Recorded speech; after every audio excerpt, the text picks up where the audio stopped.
Recently, some MPs have alleged that they were subject to campaigns of intimidation during the general election. These accusations seem to be levelled largely by Labour MPs in traditional Labour voting areas with large Muslim communities. The allegations were largely aimed at pro-Gaza independent candidates and their supporters. Of course, anyone who uses intimidation as a tactic to try and sway the results of an election should be roundly condemned.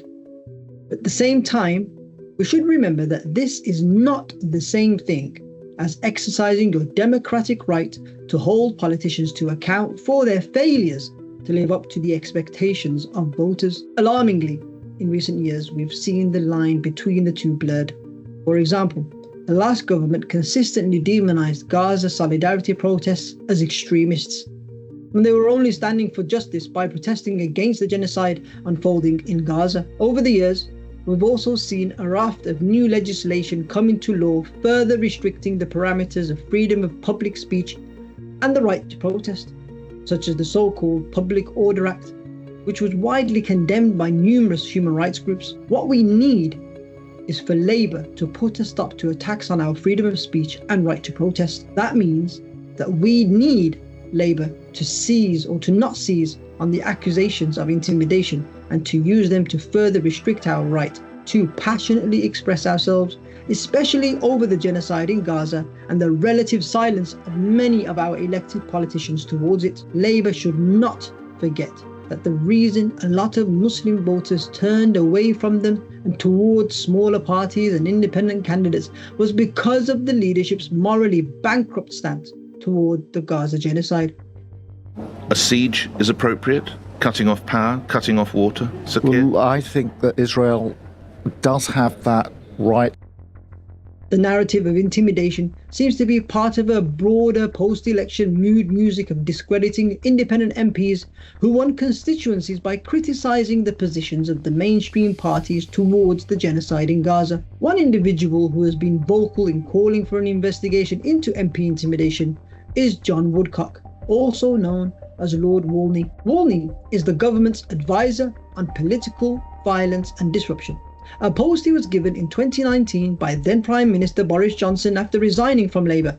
His resignation from Labour came after sexual harassment allegations and calling for people not to vote for Jeremy Corbyn. Most people hadn't heard of Mr Woodcock until he shot into headlines in May over a controversial report he was commissioned to write by Boris Johnson on political protest. The report calls for disturbing restrictions on the right to criticise government policies through protest, such as treating certain protest movements similarly to terrorist groups by ideology, which could see them banned. It also says police should be given extra powers to ban protests and force organisers to pay for the costs of policing operations. Weapons manufacturers and fossil fuel giants could even be given powers to pursue financial damages if their operations are disrupted by protests. It's clear that there is one protest group in particular that Woodcock wants to target: the Gaza Solidarity Movement.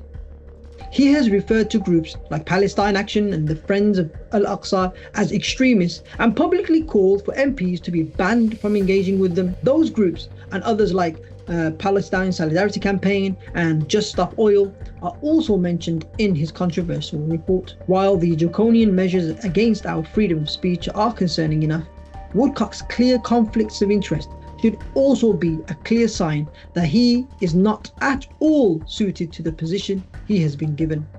For example, he has deep ties to the pro-Israel lobby, chairing Labour Friends of Israel for 2 years from 2011. Reports claim that Mr Woodcock has continued to receive funding from the Israel lobby during the Gaza genocide and made an official trip there in January 2024. Mr Woodcock is also reported to have deep and enduring ties to the arms manufacturing industry and fossil fuel giants. How can anyone believe that this man is fit to advise the government on protests against the very causes in which he is invested: Israel, weapons and fossil fuels? But remember, he is not the first to call for more authoritarian restrictions on our freedom of speech and right to protest. He has simply added to the mood music. In March, the government informed Parliament that it was considering mainstream Muslim civil society groups known to be critical of the failed Prevent strategy against a new definition of extremism.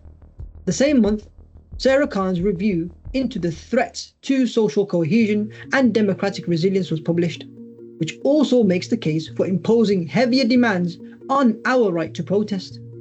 So this is where we come full circle to the accusations of intimidation against pro-Gaza MPs and protesters we have heard about in the post-election period. People like Mr. Woodcock will be advising the government on how to respond to this, which should be hugely concerning to us all. There is worry around whether the narrative will be used to pave the way for further crackdowns on expressions of solidarity with Gaza.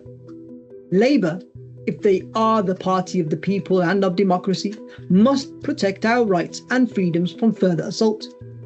If they continue the Tory party's policy and legacy of restricting those rights, and if they listen to the recommendations of people like Mr. Woodcock, the future of democracy in our country could be in grave danger. For a deeper dive into this matter, please read Men's new briefing.